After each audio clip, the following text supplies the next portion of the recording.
Practical Life 6th class first chapter. So let's start and study. Hello friends, मेरा नाम जिक्रा है और आज हम सोशल एंड पॉलिटिकल लाइफ का फर्स्ट चैप्टर को समझाने जा रहे हैं। चलिए।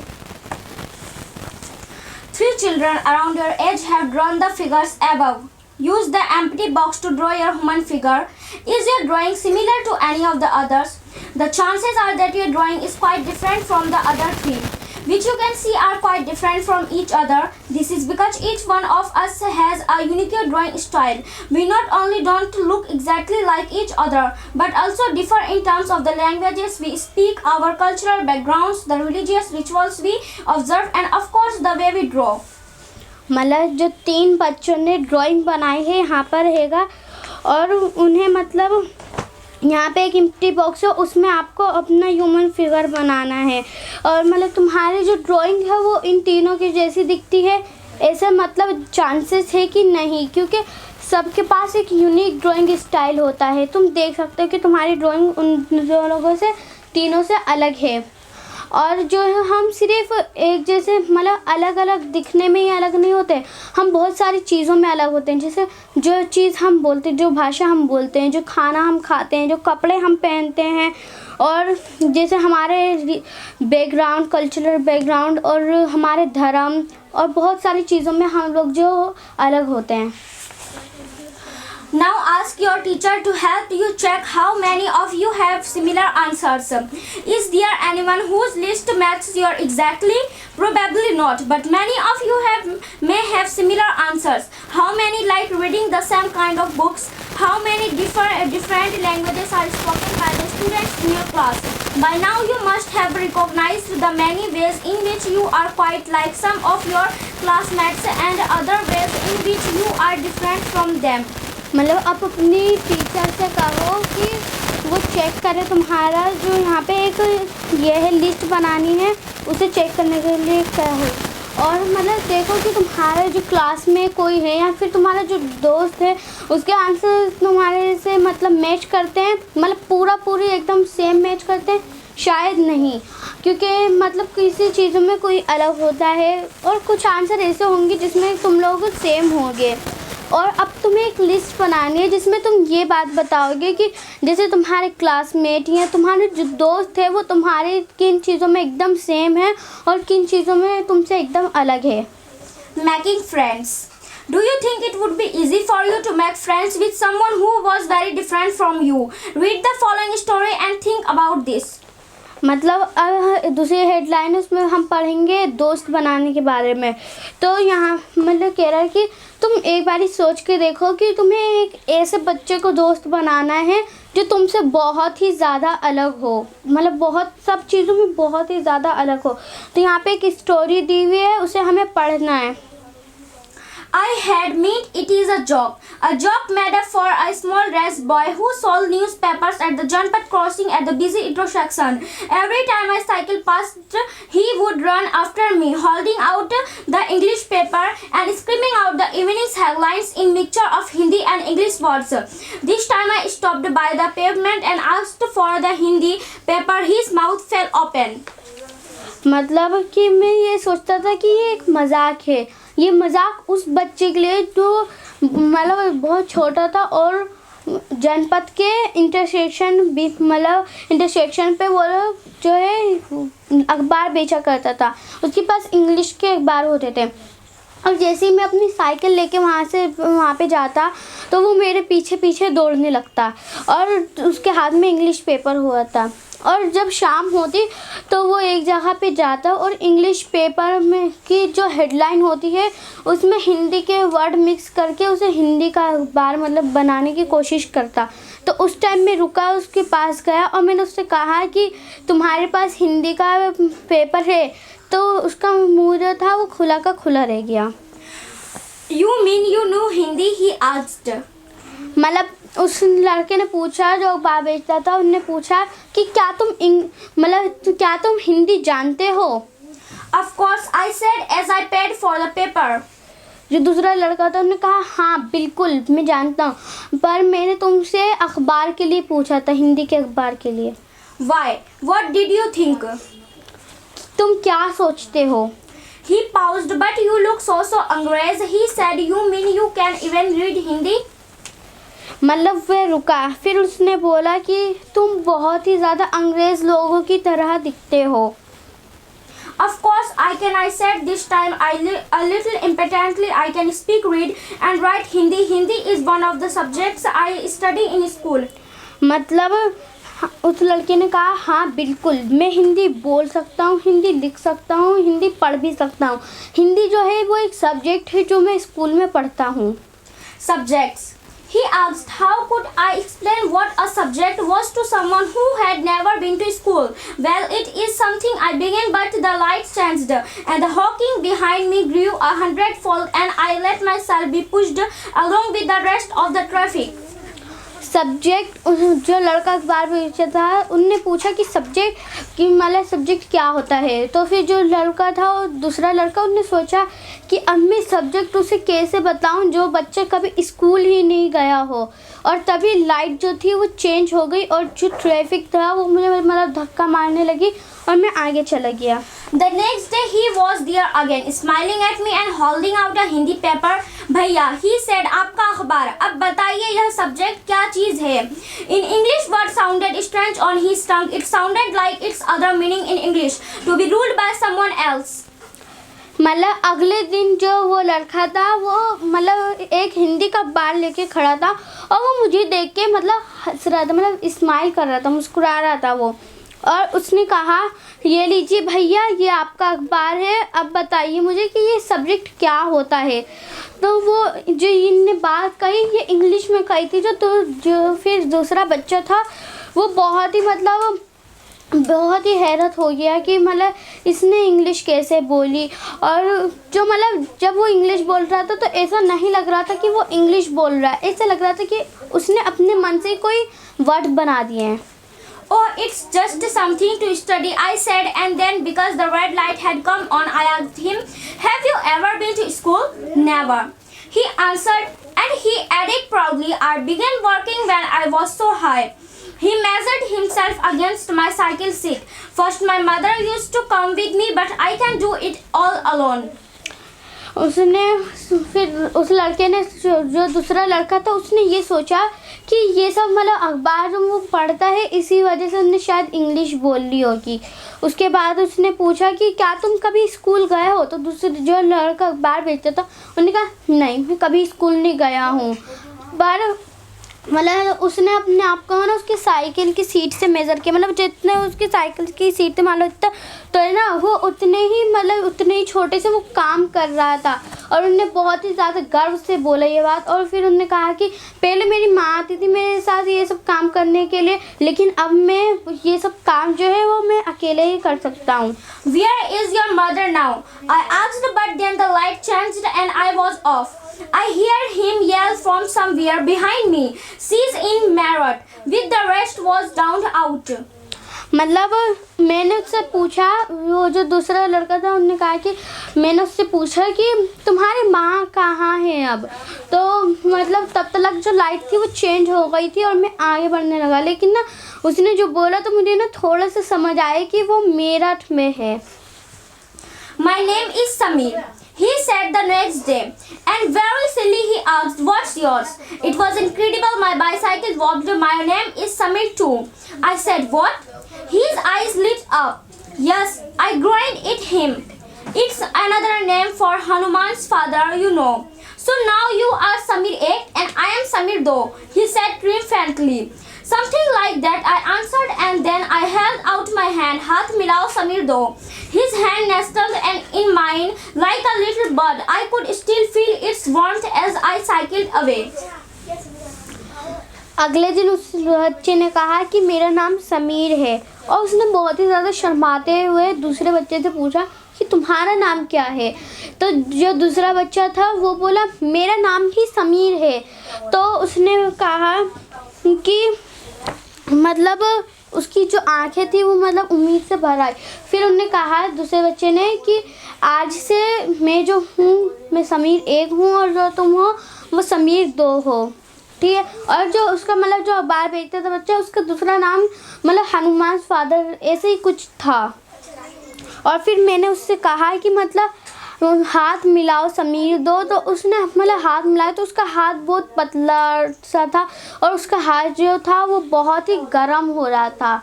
मैं उसकी गर्माई को मतलब महसूस कर रहा था।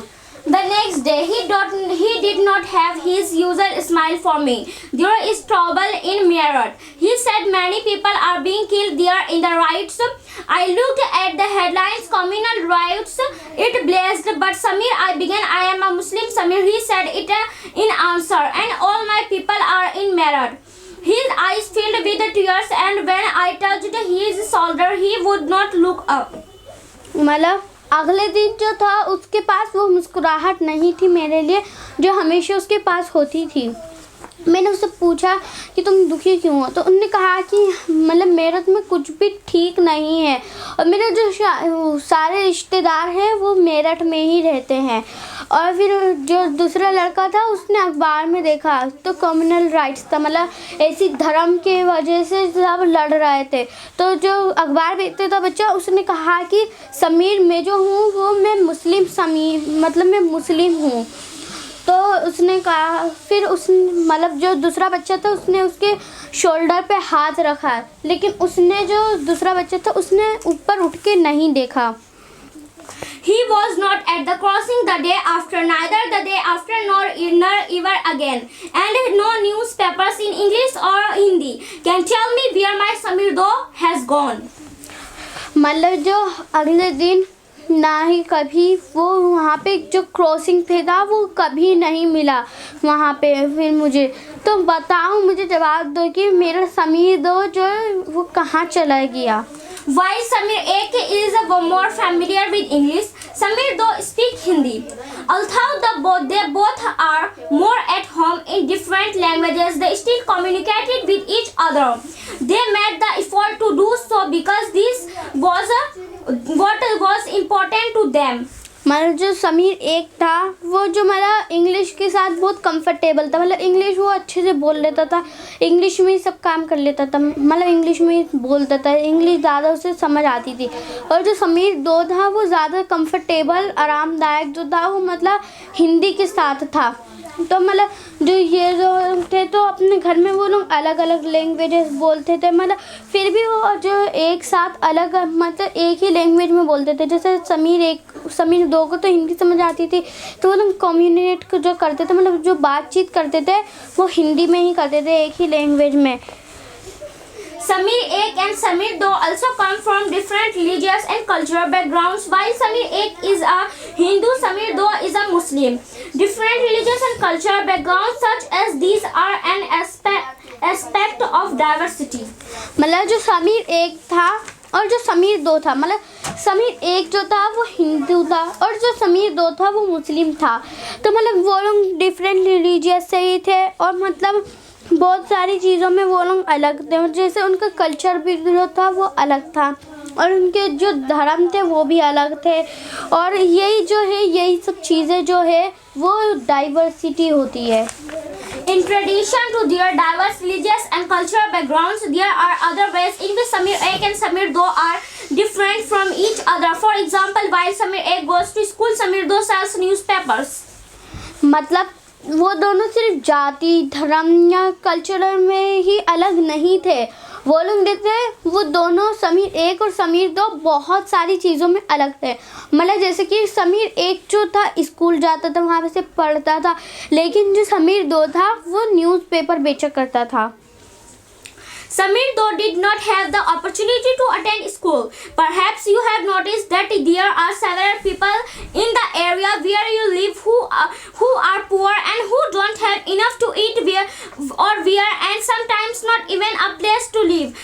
This difference is not the same as the one we have seen earlier. Here we are talking not of difference but of inequality. Inequality comes about when a person does not have the resources and opportunities that are available to other persons.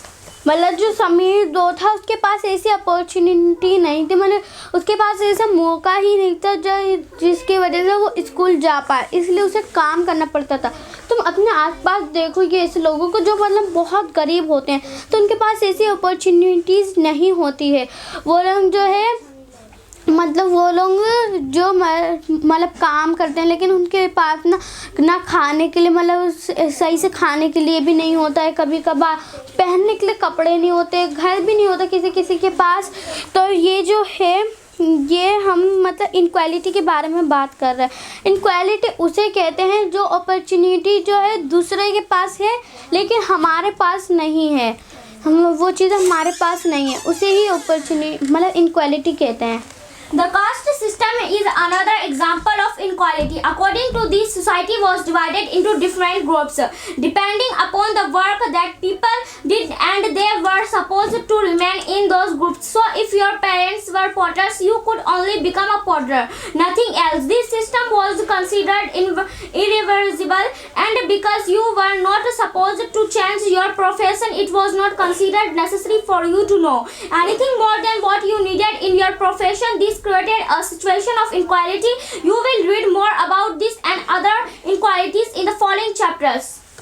मतलब जो caste system होता है ये भी एक example है inequality का। मतलब कि जैसे अगर तुम्हारे मम्मी पापा पोटर थे तो अब तुम भी मतलब पोटर ही बनोगे, यही लोगों ने मतलब कर दिया। ये ज़रूरी तो है नहीं तुम्हें कि तुम्हारे मम्मी पापा पोटर थे तो वही तुम भी बनो, तुम कुछ और भी बन सकते हो। लेकिन जो लोग हैं वो ऐसा नहीं करते। लोग जो है मतलब जब एक ही काम कोई ना करते रहते हैं और लोग यही कहते हैं कि मतलब जितना तुम्हारा काम है उतना ही तुम जानो, किसी और काम के बारे में मत जानो। तो ये भी इनक्वालिटी और इन सब चीज़ों के बारे में ना तुम पूरे चैप्टर में और भी अच्छे से पढ़ोगे, और भी ज़्यादा इनक्वालिटी और ऐसी चीज़ें तुम पढ़ोगे। What does diversity add to our lives?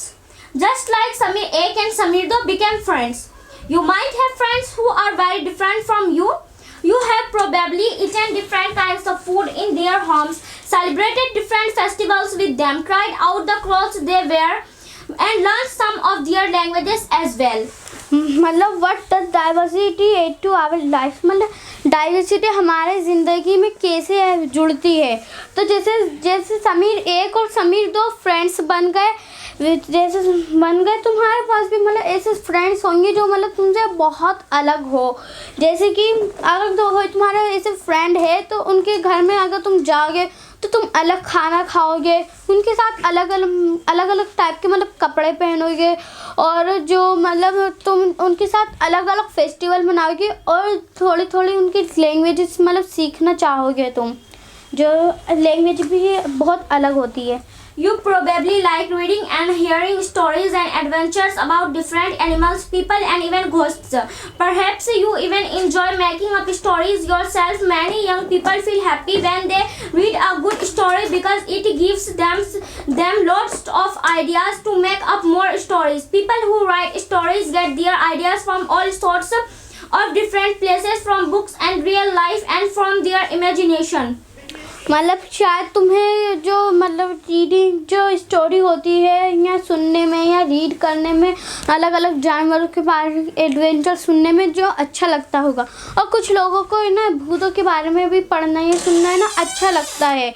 क्योंकि आप देखो पीपल जो है मतलब लोगों को है ना बहुत स्टोरी पढ़ने से ना बहुत मज़ा आता है, क्योंकि है ना वो उन्हें आइडियाज़ देती है, बहुत सारे आइडियाज़ मिलते हैं उन्हें उनसे, और मतलब वो लोग इंजॉय भी करते हैं और वो लोग स्टोरी भी बना पाते हैं। मतलब जो राइटर होते हैं वो स्टोरी भी बना पाते हैं उसी आइडियाज़ से लेके। मतलब जो राइटर्स होते हैं जो भी किताब लिखते हैं या स्टोरीज़ बनाते हैं उन्हें आइडियाज़ मतलब किन किन चीज़ों से मिलता है। तो यहाँ पर बताया है कि जैसे वो लोग जहाँ पर रहते हैं या फिर अलग अलग डिफरेंट जगह पर जो जाते हैं वहाँ से उन्हें आइडियाज़ मिलते हैं, उन्हें बुक से भी आइडियाज़ मिलते हैं, उन्हें अपनी रियल लाइफ से भी आइडियाज़ मिलते हैं, और उनकी इमेजिनेशन से भी वो कहानियाँ हैं जो बना सकते हैं। Some may have lived in forests close to animals chosen to write of their fights, friendships. Others read real accounts of kings and queens and wrote stories about love and honor. Some dipped into their own childhood memories of school and friends and wrote stories of adventure. मतलब जो कुछ लोग होते हैं वो मतलब forest में रहते हैं, वो फॉरेस्ट में इसलिए रहते हैं ताकि वो लोग जानवर के पास रहे, जानवर की हरकतें देखें, मतलब जानवर के कब लड़ते हैं, कब वो लोग दोस्त बन जाते हैं। कुछ राइटर जो होते हैं वो लोग मतलब क्वींस यानी राजा रानी के बारे में लिखते हैं। कुछ जो राइटर्स होते हैं वो प्यार या फिर ईमानदारी के बारे में लिखते हैं, या फिर कुछ जो अपनी चाइल्डहुड मेमोरी के बारे में बना देते हैं स्टोरी, और कुछ जो लोग होते हैं वो एडवेंचर के बारे में स्टोरी बनाते हैं। Imagine if all the storytellers and writers that you have heard and read so far were forced to live in a place where all people were the same two colors, red and white, ate the same food, maybe potatoes, took care of the same two animals, for example the deer and the cat, and to entertain themselves played snakes and ladders. What kind of stories do you think they would write? मतलब तुम imagine करो कि जो सारे story teller है वो एक जैसी हरकतें करने लगे। मतलब अब जैसे वो लोग बहुत ही ज़्यादा मतलब दूर अपने घरों से जाके ना दूर रहने लगे स्टोरी के लिए। वो लोग मतलब कि वो लोग एक ही कलर के कपड़े पहनने लगे, जैसे रेड पहन रहे तो रेड, वाइट पहन रहे तो वाइट, ग्रीन पहन रहे तो ग्रीन। उसके बाद सेम काइंड का फूड खाने लगे, एक ही तरीके का फूड खाने लगे। मतलब मान लो कि पोटैटो यानी आलू, और एक ही जानवर, मतलब अगर ये एक ही जानवर का रख रही है तो मैं भी एक ही जानवर का ख्याल रखूँगी। जैसे अगर ये बिल्ली का रख रही है तो मैं भी बिल्ली का रखूँगी, अगर ये मतलब डियर का रख रही है तो मैं भी डियर का रखूँगी। और कुछ मतलब जो है अपने आप को एंटरटेन करने के लिए जो है वो मतलब सांप सीढ़ी खेलते हैं। तो ये कैसे स्टोरी बनेगी, तुम सोचो एक बारी। Diversity in India. India is a country of many diversities. We speak different languages, have various types of food, celebrate different festivals, practice different religions. But actually, if you think about it, we do many things that are similar, except what we do them in different ways. Diversity in India, मतलब जो diversity है India में, diversity मतलब एक दूसरे से अलग होता है। तो इंडिया में जो बहुत ही ज़्यादा ऐसी डाइवर्सिटी है, इंडिया में ना कई तरीके की डाइवर्सिटी है। जैसे लोग अलग अलग कपड़े पहनते हैं, अलग अलग तरीके का खाना खाते हैं, अलग अलग भाषा बोलते हैं, अलग अलग रिलीजियंस या कल्चरल बैकग्राउंड से होते हैं। तो ये ना फिर भी वो लोग जो होते हैं वो एक जैसे होते हैं, बहुत सारी तरीक़ों मतलब बहुत सारी बातों में एक जैसे होते हैं, इतना सब अलग होने के बाद भी। How do we explain diversity? A little more than 200 years ago, or long before the train, aeroplane, bus or car became a part of our lives, people traveled from one part of the world to another in ships, on horses, on camels or on foot. How do we explain diversity? मतलब हम diversity को कैसे समझाएंगे? तो मतलब यहाँ पर है कि एक मतलब थोड़ा पहले यानी कि मतलब 200 साल पहले, या फिर जब हमारी ज़िंदगी में कार, बस, ट्रेन, एरोप्लेन ये सब नहीं आए थे, तब जो थे वो पीपल जो थे, तब के लोग जो थे वो यहाँ तो फुट पे ट्रेवल करते थे, यानी अपने पैरों से ट्रेवल करते थे, या फिर केमल से, या फिर हॉर्सेस पे, यानी कि या फिर घोड़े पे वो लोग जाते थे इधर से उधर, या फिर ऊँटों पे जाते थे। Often they went in search of new lands or new places to settle in, or for people to trade with. And because it took so long to travel, once they got to a place, people stayed there, often for a long time. Many others left their homes because there were famines and drought, and they could not get enough to eat. Some went in search of work, while others left because there was war. मतलब जो लोग थे वो travel क्यों करते थे? वो इसलिए ट्रैवल करते थे क्योंकि उन्हें नई जगह चाहिए होती थी, नई ज़मीनें चाहिए होती थी, और मतलब सेटल होने के लिए एक जगह चाहिए होती थी। लेकिन ये सब जो था ये बहुत ही ज़्यादा लंबा टाइम लेने लगा था। मतलब अब तुम एक जगह से बहुत दूर जाते तो है ना बहुत ही ज़्यादा टाइम लग जाता था। अब पैरों पे जाओगे या कैमल पे जाओगे तो ये बहुत ज़्यादा मतलब टाइम लेने लग रहा था उनका सफ़र। तो वो लोग क्या करते थे, एक ही जगह पे ना रुक जाते थे बहुत ही लंबे लंबे टाइम के लिए। लेकिन कुछ लोग फिर भी अपना घर छोड़ने लगे थे। कुछ लोग इसलिए छोड़ रहे थे अपना घर क्योंकि वहाँ पे जंग चल रही थी, कुछ लोग अपने काम के लिए, और कुछ लोग जो थे इसलिए छोड़ रहे थे अपना घर क्योंकि वहाँ पे अकाल पड़ गया था, यानी खाने पीने के लिए कुछ नहीं थे, और सूखा भी पड़ गया था, यानी पानी वानी नहीं था। Sometimes, as they began to make their homes in new places, people began to change a little, and at other times they managed to do things in the old way. So their languages, food, music, religions became a mix of the old and the new. And out of this intermixing of cultures came something new and different. मतलब कुछ जो पहले के लोग थे मतलब वो अभी जैसे घर चल रहा है, जैसे अभी के घर बनते हैं, तो उस टाइम जैसे घर बन रहे थे ना, तो वो लोग क्या करते तो थोड़ा सा चेंज कर देते थे। और जो मतलब पुराने ज़माने में जैसे घर बनते थे ना, तो वैसे थोड़ा डिज़ाइन करने लगते थे। तो जो उनका मतलब भाषा थी, उनकी जो लैंग्वेज थी, फूड थी, म्यूज़िक थी, रिलीजियस तो जो था वो मिक्स होने लगा था पुराने और न्यू से। तो है ना, ये सब जो इंटरमिक्सिंग हुआ ना ये सारी चीज़ों का, तो है ना इससे कुछ नया और बहुत ही ज़्यादा डिफरेंट कुछ बना। The history of many places shows us how many different cultural influences have helped to shape life and culture there. Thus, regions became very diverse because of their unique histories. मतलब जो कहीं किसी जगह की जो history होती थी place की, वो हमें ये दिखाती है मतलब उनके ना जो कल्चरल बैकग्राउंड होते हैं वो सब, और जो उनके धर्म होते हैं वो सब ना बहुत ही अलग होते हैं। और इसी वजह से ना वो ना डाइवर्स हो जाता है, वो एकदम अलग हो जाता है। Similarly, diversity also comes about when people adapt their lives to the geographical area in which they live. For example, living near the sea is quite different from living in a mountainous area. मतलब कभी कभी diversity वहाँ पे भी आ जाती है, जैसे लोग जो जियोग्राफिकल एरियाज़ पे रहते हैं, मतलब जैसे मतलब कुछ एग्जांपल के तौर पे, जैसे अगर कोई मतलब समुद्र के पास रह रहा है और कोई एकदम चट्टानों पे रह रहा है, मतलब लद्दाख में रह रहा है, तो उनका मतलब जो बहुत ही ज़्यादा डिफरेंस होता है। तो मतलब यही बता रहे हैं। Not only do people have different clothing and eating habits, but even the kinds of work they do are different. In cities, it is often easy to forget how closely people's lives are tied to their physical surroundings. This is because in the city, people seldom grow their own vegetables and grain. Instead, they depend on the market to buy all the food and other goods that they need.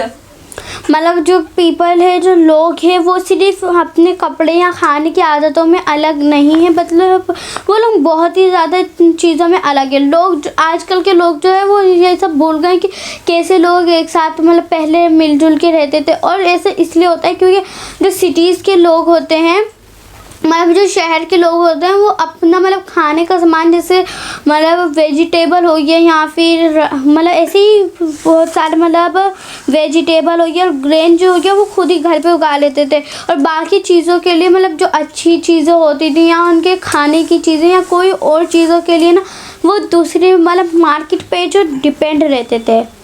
Let us try to understand what we mean when we say that the historical and geographical factors influence the diversity of a region. We can do this by reading about life in two different parts of the country, Kerala and Ladakh. मतलब अब हम ये समझेंगे कि मतलब हमने ये क्यों कहा कि मतलब जो हिस्ट्रिकल और जियोग्राफिकल फैक्टर जो एक रीजन को दूसरे रीजन से डाइवर्स कर देते हैं। तो अभी हम पढ़ेंगे दो एग्जांपल यहाँ पे, जैसे केरला और लद्दाख। जो केरला है वो मतलब इंडिया के सबसे नीचे हिस्से में पड़ता है और जो लद्दाख है वो सबसे ऊपर हिस्से में पड़ता है। तो अब देखेंगे वहाँ पे क्या क्या डिफरेंसेस है। Ladakh is a desert in the mountains in the eastern part of Jammu and Kashmir. Very little agriculture is possible here since the region does not receive any rain and it is covered in snow for a year. Large part of the year there are very few trees that can grow in the region. For drinking water, people depend on the melting snow during the summer months. मतलब लद्दाख जो है एक मतलब ऐसा mountain है, मतलब mountain है जो मतलब वो रेगिस्तान है, मतलब ठंडा रेगिस्तान भी कहते हैं उसे। और वो जो इंडिया के मतलब ऊपर के ईस्टर्न पार्ट पे आता है और वहाँ पे ना बहुत कम एग्रीकल्चर हो पाती है, मतलब बहुत ही कम खेती हो पाती है। और यहाँ पे जो है मतलब बारिश भी नहीं होती है। और यहाँ पे जो एक मतलब साल का है ना एक बड़ा हिस्सा मतलब साल में ना बहुत ही ज़्यादा पे यहाँ पे ना मतलब बर्फ़ से ढका रहता है। यहाँ पे कुछ ही ऐसे पेड़ पौधे होते हैं जो मतलब इस जगह पे उग पाते हैं। People here keep sheep and goats. The goats in this region are special because they produce pashmina wool. This wool is prized and pashmina shawl cost a little lot of money. The people in Ladakh carefully collect the wool of the goats. Ladakh is a desert in the mountains in the eastern part of Jammu and Kashmir. Very little agriculture is possible here since this region does not receive any rain and it is covered in snow for a large part of the year. There are very few trees that can grow in the region. For drinking water, people depend on the melting snow during the summer months. मतलब लद्दाख जो ऐसे एक mountain है वो जो है मतलब रेगिस्तान वाला माउंटेन है, मतलब उसे ठंडा रेगिस्तान भी कहा जाता है। और यहाँ वो है ना जम्मू कश्मीर के मतलब ईस्टर्न पार्ट पे होता है और वहाँ पे जो बहुत ही कम एग्रीकल्चर हो पाती है, मतलब वहाँ पे बहुत कम खेती हो पाती है। और यहाँ पे जो इस रीज़न की वजह मतलब इस रीज़न पे है ना जो पानी मतलब बारिश भी ज़्यादा नहीं होती है और यहाँ पे कुछ ही ऐसे पेड़ पौधे होते हैं जो यहाँ पे उग पाते हैं। और यहाँ पे मतलब जो साल भर में ना बहुत ही ज़्यादा दिनों तक यहाँ पे ना बर्फ़ होती है। और पीपल को अगर मतलब लोगों को अगर पानी पीना होता है तो उन्हें भी मतलब स्नो को मेल्ट करना पड़ता है, यानी जो वो बर्फ़ होती है उसे पिघलाना पड़ता है। People here keep sheep and goats. The goats in this region are special because they produce pashmina wool. This wool is prized and pashmina shawl cost a lot of money. The people in Ladakh carefully collect the wool of the goats and sell this to traders from Kashmir. Pashmina shawl are chiefly woven in Kashmir. मतलब यहाँ के जो लोग होते हैं लद्दाख के लोग वो है ना मतलब एक शिप पालते हैं और वो जो शिप होती है वो बहुत ही ख़ास होती है क्योंकि वो पश्मीना वूल देती है। और पश्मीना वूल जो है मतलब वो बहुत पतला होता है और जो लोग होते हैं लद्दाख के वो है ना उस वूल को बहुत ही केयरफुली उठा लेते हैं, मतलब संभाल के रख देते हैं और फिर उसे ना मतलब कश्मीर के लोगों को दे देते हैं। कश्मीर के लोग मतलब वहीं पे जो है पश्मीना वो शॉल बनती है और पश्मीना शॉल जो होती है वो बहुत महंगी होती है।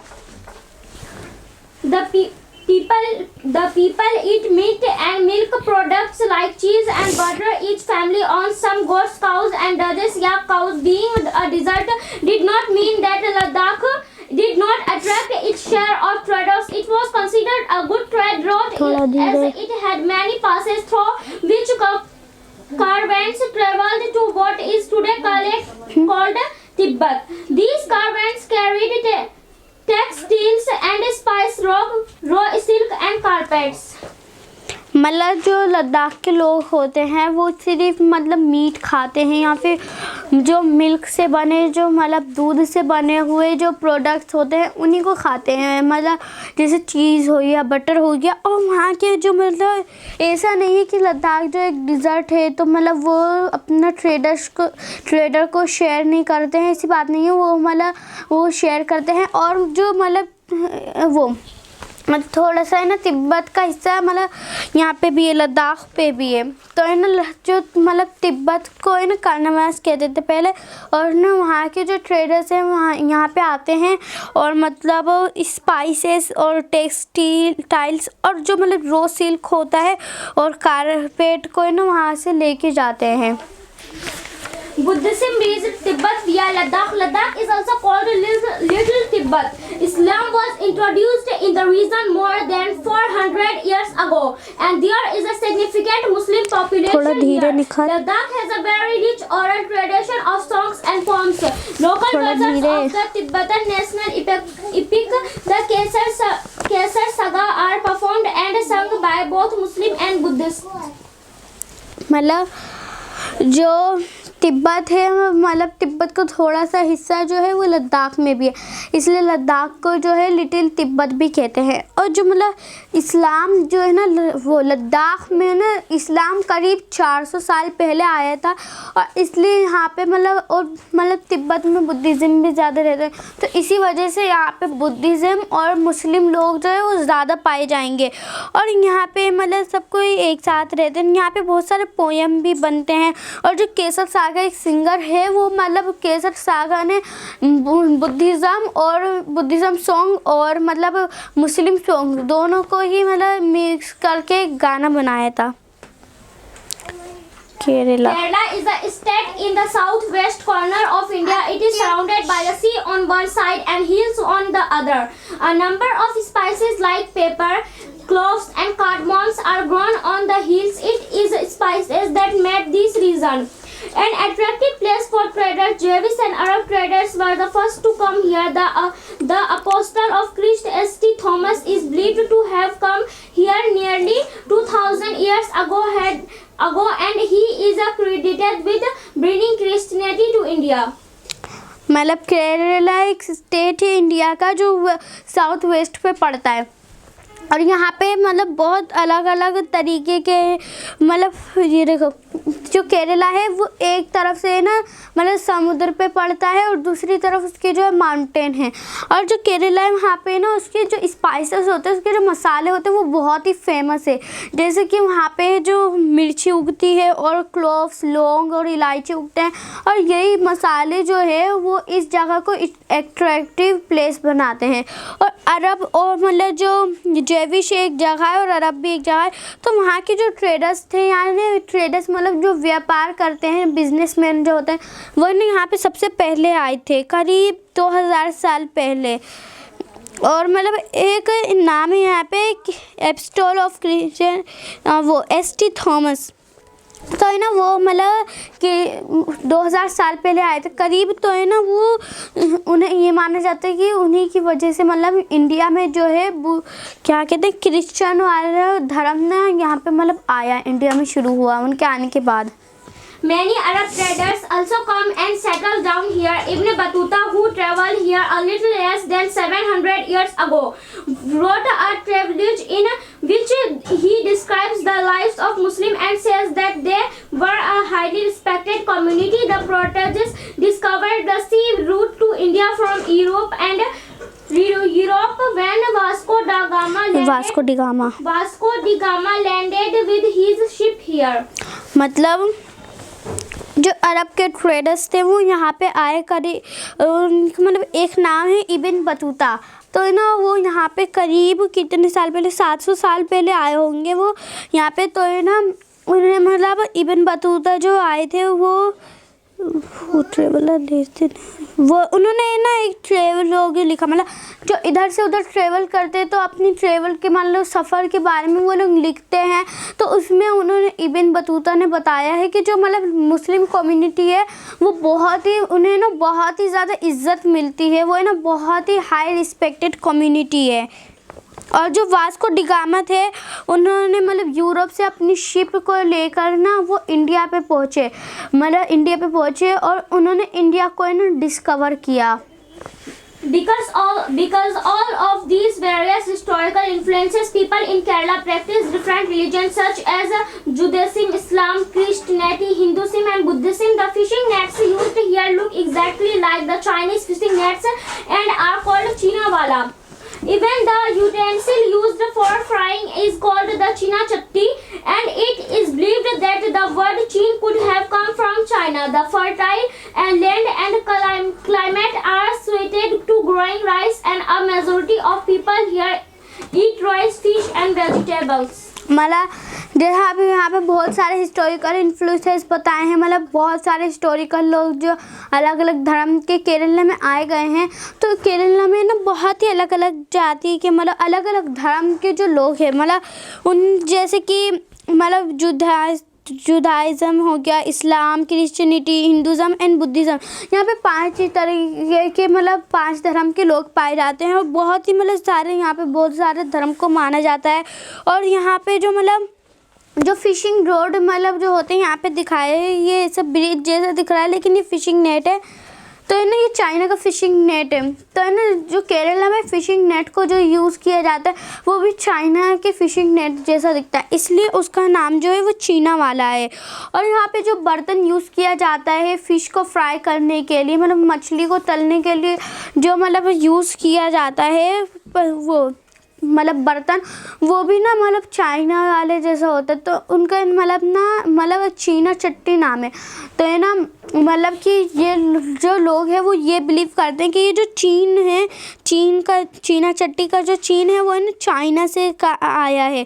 और यहाँ पे जो मतलब यहाँ के क्लाइमेट में ना मतलब राइस बहुत अच्छी उगती है और वेजिटेबल भी बहुत अच्छे उगते हैं, मतलब वेजिटेबल नहीं सॉरी मतलब राइस बहुत अच्छे उगते हैं। तो यहाँ के लोग जो है वो ज़्यादातर राइस और फिश खाते हैं। While Kerala and Ladakh are quite different in terms of their geographical features, the history of both regions has seen similar cultural influences. Both regions were influenced by Chinese and Arab traders. It was the geography of Kerala which allowed for the cultivation of spices and the special geographical location of Ladakh and its wool that drew traders to these regions. Thus, history and geography are often tied in the cultural life of a region. मतलब देखो जो केरला है और जो लद्दाख है वो दोनों एक ही मतलब एकदम अलग है एक दूसरे से बहुत सारी चीज़ों में, जैसे जियोग्राफिकल फीचर हो गया और हिस्ट्री और बहुत वहाँ के ना जो कल्चरल बैकग्राउंड से या फिर बहुत सारी चीज़ों में ना जो दोनों चीज़ें बहुत अलग है। और चाइनीज मतलब यहाँ बहुत रीज़न में मतलब दोनों ही जगहों पे अरब और चाइना मतलब चाइना के जो ट्रेडर्स आ चुके हैं। और केरला पे जो मतलब यहाँ के स्पेशल जो है वो स्पाइसेस है, मतलब यहाँ पे जो स्पेशल चीज़ है वो वहाँ के मसाले हैं। और लद्दाख का जो स्पेशल चीज़ है वो वहाँ के ऊल है जो ट्रेडर्स को अपनी तरफ बुलाते हैं। इसलिए ये दोनों चीज़ें बहुत ही ज़्यादा अलग है, मतलब दोनों जगह एक दूसरे से अलग है। तो इसलिए मतलब ये डाइवर्स है। और मतलब कल्चरल ये जो इनके कल्चर होती है कल्चरल जो होती है इनके, तो है ना वो लाइफ में ना इनके मतलब उस जगह पे रहने के लिए ना बहुत ही ज़्यादा मदद करता है। The influence of diverse culture is not merely a thing of the past. Our present life are all about moving from place to place for work, and with each move our cultural tradition and way of life slowly become part of the new place we are in. Similarly, in our own neighborhoods, we live close to people from several communities. Our daily lives are about the ways in which we do things together and hear stories about each other's lives, customs and traditions. मतलब जो हमारे साथ मतलब जो हमारे culture है वो मतलब हमारे एक थिंग है पास्ट के, मतलब एक चीज़ है हमारे पास्ट का, लेकिन जो हमारा प्रेजेंट है वही हमारी हर चीज़ है। जैसे हमें अपने प्रेजेंट में ही मतलब प्रेजेंट की वजह से ही मूव करना पड़ता है एक जगह से दूसरी जगह पे काम करने की वजह से। और वहाँ के जो मतलब एक जगह की जो कल्चरल ट्रेडिशन होता है, अगर हम दूसरी जगह पे जाते हैं कहीं न्यू जगह पे तो वहाँ के अलग कल्चर होते हैं, रिलीजन होते हैं। तो हमें उन सब चीज़ों को मतलब धीरे धीरे हमारी लाइफ का जो पार्ट बन जाता है। हम मतलब जैसे हमारे जो पड़ोसी होते हैं तो जो पड़ोसी हमारे होते हैं तो वो डिफरेंट रिलीजियस के होते हैं, मतलब अलग अलग धर्म के होते हैं, जाति के होते हैं, लेकिन फिर भी हम लोग एक साथ मतलब रहते हैं और हम लोग एक साथ स्टोरी सुनते हैं, एक साथ रहते हैं कस्टम, और हम एक दूसरे के मतलब कस्टम और ट्रेडिशन में भी साथ रहते हैं। Unity in diversity. India's diversity has always been recognized as the source of its strength. When the British ruled India, women and men from different cultural, religious and region backgrounds come together to oppose them. India's freedom movement had thousands of people of different backgrounds in it. They worked together to decide joint actions. They went to jail together and they found different ways to oppose the British. Interestingly, the British thought they could divide Indians because they were so different and then continue to rule them. But the people saw how they could be different and yet be united in their battle against the British. मतलब unity in diversity मतलब diversity यानी अलग अलग मतलब विविधता में भी जो हमारे मतलब विविधता में भी एकता है। जैसे इंडिया में ना बहुत सारी डाइवर्सिटी है और ये हमेशा से आई है, डाइवर्सिटी हमेशा से है हमारे मतलब देश में। लेकिन फिर भी जो यहाँ की जो डाइवर्सिटी है, ये यहीं की डाइवर्सिटी ही हमारी यूनिटी है, यानी हमारी जो डाइवर्सिटी वही हमारी एकता है। जिसे देखो एग्जांपल है, जैसे ब्रिटिश जो आए थे, हमारे ब्रिटिश रूल इंडिया जो थे, तो वो मेन और मतलब वुमेन में बहुत ही ज़्यादा फ़र्क करते थे, डिफरेंट कल्चरल के थे। लेकिन फिर भी हम लोग एक साथ आए और मतलब उन लोगों को हमने मतलब भगाया और अपनी फ्रीडम हासिल की। ये 1000 साल पहले का है, मतलब था नहीं, हज़ारों लोग जो थे वो अलग अलग कल्चरल बैकग्राउंड के थे, अलग अलग मतलब काम करते थे, फिर भी वो लोग एक साथ आए और उन्होंने मतलब एक साथ काम किया और एक साथ जेल भी गए। और जेल में ही रह के उन्होंने मतलब एक रास्ता निकाला जिससे ब्रिटिश लोग जो है वो चले जाए। और जो ब्रिटिश जो थे वो मतलब ये सोचते थे कि मतलब हम इंडिया को है ना मतलब हम ना हमेशा गुलाम बना के रहेंगे इंडिया को, क्योंकि इंडिया में बहुत सारे जाति धर्म अलग अलग टाइप के लोग हैं, तो हम उन्हें मतलब भड़का देंगे और मतलब उन पे ना राज करेंगे। लेकिन ऐसा नहीं हुआ, हमने दिखा दिया कि हमारे पास कितनी एकता है और हमने उन लोगों को भगा दिया। This song was sung after the Jallianwala Bagh massacre and in Amritsar, in which a British general opened fire on a large group of unarmed, peaceful people, killing many and wounding even more. Men and women, Hindu, Sikhs and Muslim, rich and poor had gathered to protest against the British. This song was composed and sung to honor the memory of those brave people. मतलब यहाँ पे गाना दिया हुआ है, यहाँ पे तो है ना वो ये गाना जो है मतलब आज़ादी की नहीं, जलियांवाला बाग उसके बाद गाया गया था। वहाँ पे मतलब मेला लगा था, तो बहुत सारे मतलब जो ब्रिटिश लोग थे उन्होंने आके ना फायरिंग शुरू कर दी और बहुत ही सारे ना लोग, हज़ारों की तादाद में जो लोग थे वहाँ पे मेले में, तो इन्हें सबको मार दिया। तो जो हिंदू मुस्लिम सिख ईसाई रिच पुअर अमीर गरीब सब जो थे एक साथ आए और ब्रिटिश के खिलाफ उन्होंने प्रोटेस्ट किया। तो है ना इसी मतलब इसी ईमानदार ये गाना है ना मतलब दिस सॉन्ग, तो ये सॉन्ग हमारे मतलब ईमानदारी और मेमोरी के मतलब जो ब्रेव पीपल थे उनकी ईमानदारी और उनके जो मेमोरी में गाया जाता है ये वाला song. Song and symbols that emerged during the freedom struggle serve as a constant reminder of our country's rich tradition of respect for diversity. Do you know the story of the Indian flag? It was used as a symbol of protest against the British by people everywhere.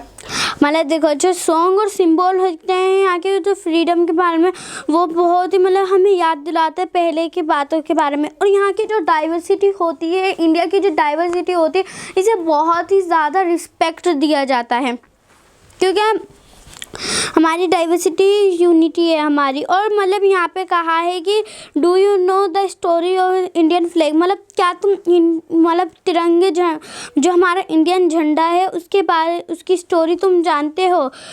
ये जो है ये एक symbol था जो protest मतलब British के ना जो हमेशा जो हर जगह पे राज चलाते थे उनके ना अगेंस्ट जो ये झंडा है वो निशानी है उन्हें मतलब उनके खिलाफ जाने की। In his book, The Discovery of India, Jawaharlal Nehru says that Indian unity is not something imposed from the outside, but rather it was something deeper, and within its fold the widest tolerance of belief and custom was practiced, and every variety acknowledged and even encouraged. It was Nehru who coined the phrase unity in diversity to describe the country. मतलब जो जवाहरलाल नेहरू की book थी वो है ना discovery of India जो नाम था उस बुक का, तो है ना उसमें उन्होंने ये बताया कि इंडिया की यूनाइटी मतलब ऊपर से नहीं दिखेगी, बाहर से नहीं दिखेगी, वो बहुत गहरी है। जब तुम उसे बहुत ही ज़्यादा गहराई से देखोगे ना तब तुम्हें उसकी यूनाइटी दिखेगी। तो है ना उन्होंने मतलब कहा है कि यहाँ पे बहुत सारे रीति रिवाजों को, बहुत सारे अलग अलग धर्म को माना जाता है, फिर भी लोग यहाँ के जो वो एक साथ है। और यहाँ के मतलब जो लोग हैं वो एक साथ आ जाते हैं कभी भी कोई प्रॉब्लम होती है तो। और ये मतलब नेहरू ने ना एक फ्रेज दिया था, मतलब यूनिटी इन डाइवर्सिटी, मतलब हमारी विविधता में ही एकता है। और इन्होंने ये मतलब फ्रेज जो था हम इंडिया को डिस्क्राइब करने के लिए दिया था।